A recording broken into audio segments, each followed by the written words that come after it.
how do you think the wheel looks? I just got them. I got them yesterday actually, but today was the first time I could put the tires on, or the wheels on. And in the rear it looks like I actually have quite a lot of extra room compared to when I had 225/40. Now I have 205/40.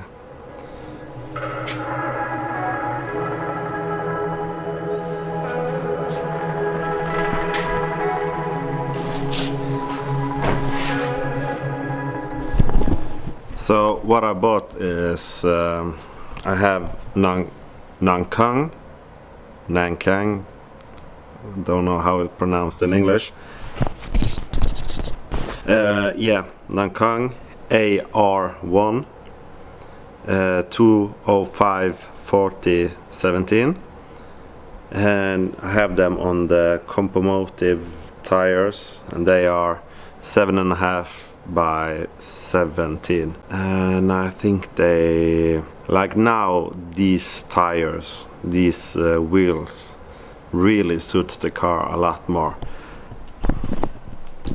I'm not gonna drop the car down because I'm trying to fix a leak, like a water leak. Tomorrow I will, I think, or I know, tomorrow I will take the car off the jack stands in the front and drop it down.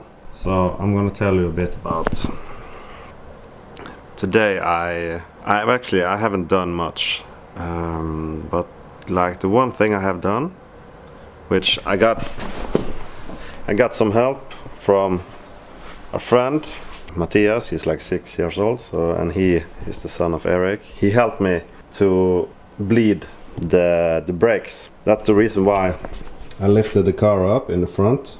The reason is that this brake reservoir is on the 90 Quattro and on the A6.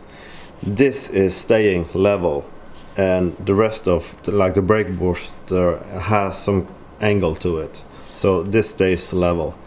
And I've had, in the previous video, when I drove the car for the first time with all-wheel drive, when I drove the car I basically didn't have any brakes.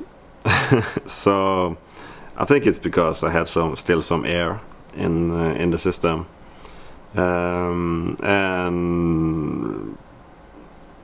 maybe this reservoir should be level when I'm bleeding the brakes.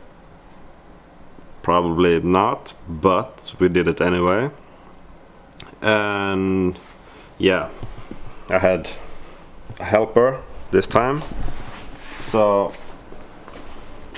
previously, for now it feels much better. Previously, when I put the hydraulic brake, I could push it all the way down if I did it slowly, and if I did it quickly a few times, then it would build up some pressure. But now it has pressure constantly at like this point. Now it has pressure. I think it's hopefully I will have brakes now the next time I will drive it, which is probably gonna be tomorrow, like in this video. And the reason why I have the water leak is I've taken the radiator out. So on the 1.8 T engine, this is the inlet for the water, this pipe. So it comes from the radiator, which usually, so this is the inlet on the radiator, this is the outlet. So it goes from here and into the engine.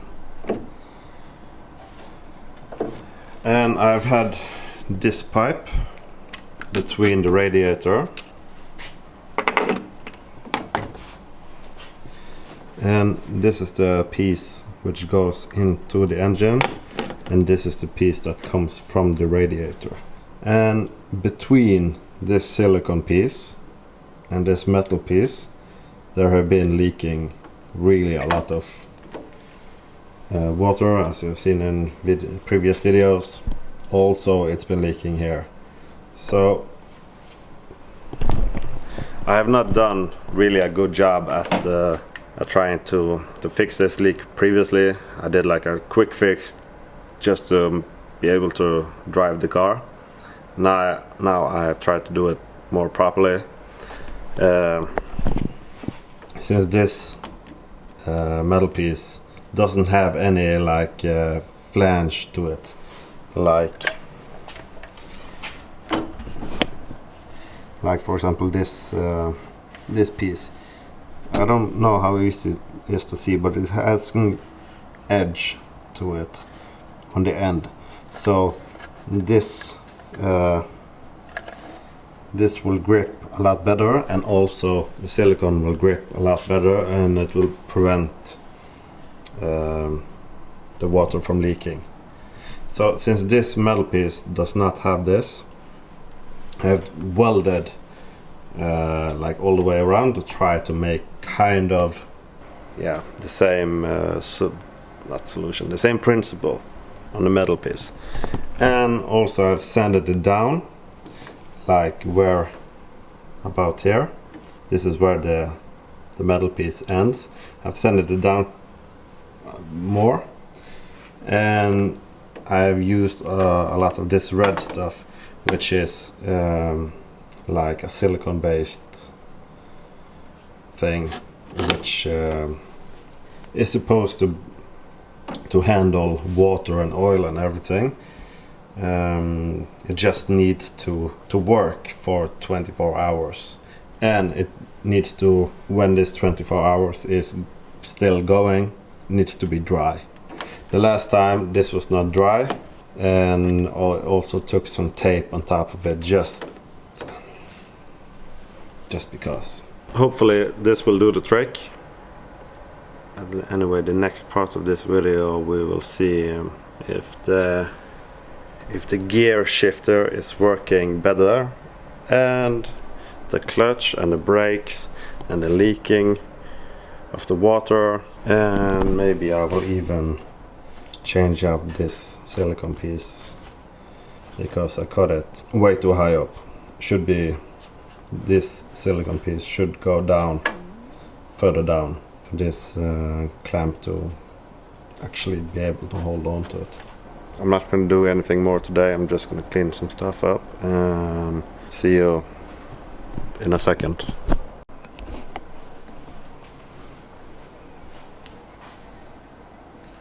So it's the next day, and now hopefully this is dry and this is waterproof. So let's mount this back on the car.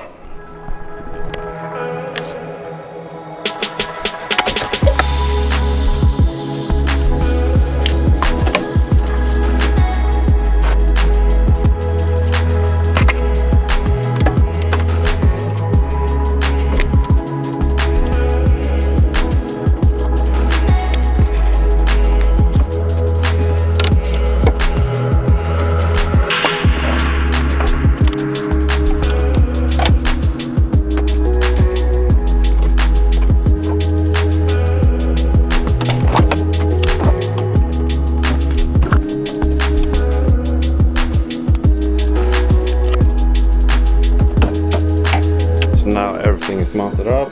I'm gonna fill it with raw water. I'm gonna fill it with water and maybe drive the car outside, take some photos if it's not leaking.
So I had to run just outside here from one side to the other, and the car works like, considering I only have a start of map and I've done it myself, which I'm not a tuner at all. Considering all this, it actually runs pretty well, and I have done something which is to eliminate kind of a idle controller, and this is probably not something new if you know these engines. I haven't thought about it before. So you can take out this small I don't know what it's called, this small thing, and you can move it back and forward. So you can have the throttle cable like this, or you can have it, you know, mounted all the way like this if you want. I have moved it so now the throttle stays just a bit open, and maybe I need to move this one step back or one step forward, but it seems to be working okay, so I'm gonna leave it for now. Sorry about the noise, the car just ran really hot because I forgot to plug in the ground and the 12 volt for the fan, so now it's cooling down. It's currently at 88 degrees. So yeah, the car runs like okay, and but the brake doesn't work at all. It's actually worse than before, but only when I push the pedal. This one actually works pretty well. It works perfectly, which I think is kind of weird. So there must be something in the front somewhere. I just stopped the car and got out of it, so I haven't thought much about it, but could also be that I haven't adjusted the pedal enough, so maybe it should be, the pedal should be in another position, like more distance from the pedal to the brake booster. I have to figure this out, but yeah, it actually runs pretty well. It's pretty noisy though. It's a pretty noisy engine in general, I don't know. And it does not seem to be leaking any water. It's running okay, considering at the moment I'm the only tuner for this car. So it hasn't blown up yet, which is better than expected. All the gears are working, at least I think so. I've only tried like first, second, third and reverse, and they all are working perfectly fine. So anyway, I took some photos of the car when I had it outside. I will post some of this in the end of this video, and the rest I'm gonna post on Instagram. So if you would like to see these photos, I will post them on Instagram and Twitter, probably Facebook also. So thank you for watching, and until next time, lots of love, lots of whatever. Send it. Bye.